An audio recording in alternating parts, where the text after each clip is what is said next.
કોઈ ઝઘડાથી ક્યારે ફાયદો થાય? એક ઝઘડાથી દુનિયાને બહુ મોટી બે બ્રાન્ડ મળી. એમપી ટોક્સના 30 ડે 30 ઇન્સ્પાયરિંગ સ્ટોરીના ડે 17માં તમારું સ્વાગત છે. બે સગા ભાઈઓ એક શૂઝ કંપનીની શરૂઆત કરે છે માત્ર 200 સ્ક્વેર ફૂટના બાથરૂમમાં. પર ડે 10 જોડી શૂઝ બનાવે. એક ભાઈને એવો વિચાર આવ્યો કે આપણે અલગ અલગ રમત માટે અલગ અલગ સ્પોર્ટ્સમેન માટે શૂઝ બનાવી તો સૌથી પહેલા 1925માં એમને પોતાની કંપનીની શરૂઆત કરી. એ કંપની એટલે ડેઝલર OHG. પર ડેનું પ્રોડક્શન 10 પેર.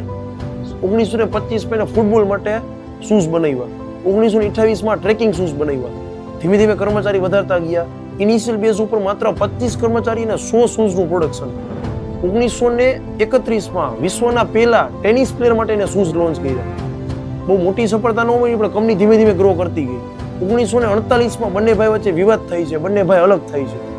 1954માં કે જ્યારે જર્મનીએ વિશ્વ ફૂટબોલ જીતી લીધું ત્યારે બહુ મોટું કોએક્સિડન્ટ બન્યું. એ સમયે ફૂટબોલ પ્લેયર્સમાં બધા જ પ્લેયર સામાન્ય નાના સ્ટડવાળા શૂઝ યુઝ કરતા, પરંતુ સેમ દિવસે વરસાદ પડ્યો.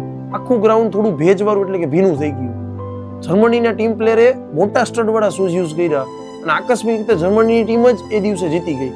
એ દિવસથી આ ભાઈની બ્રાન્ડ ફેમસ થઈ ગઈ. બીજી ઘટના એવી બને છે કે જેસી ઓવેન્સ નામના વ્યક્તિએ એ જ શૂઝ પહેરીને 4 ગોલ્ડ મેડલ જીતે છે. આ બે જ ટર્નિંગ પોઈન્ટના લીધે એમની કંપની બહુ જ ફેમસ થઈ ગઈ છે. ઇનફેક્ટ 1964માં ટોક્યો ઓલિમ્પિકમાં જેટલા પણ સ્પોર્ટ્સમેન હતા એને 80% વ્યક્તિ આ જ કંપનીના શૂઝ પહેર્યા.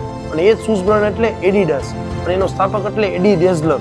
એના સગા નાના ભાઈ રુડોલ્ફ ડેઝલર જેને ઘરની કંપનીની સ્થાપના કરી, એ કંપની એટલે પુમા. 1978માં એડી ડેઝલરના મૃત્યુ સમયે એડિડાસ કંપનીનું પ્રોડક્શન 4.5 કરોડ શૂઝ પેર હતું. મોરલ ઓફ ધ સ્ટોરી, તમારી પાસે જો ઇનોવેટિવ આઈડિયાઝ છે તો રિસોર્સિસ અને પૈસાની ચિંતા ના કરો, આજે જે આઈડિયાને એપ્લાય કરો. જય હિન્દ.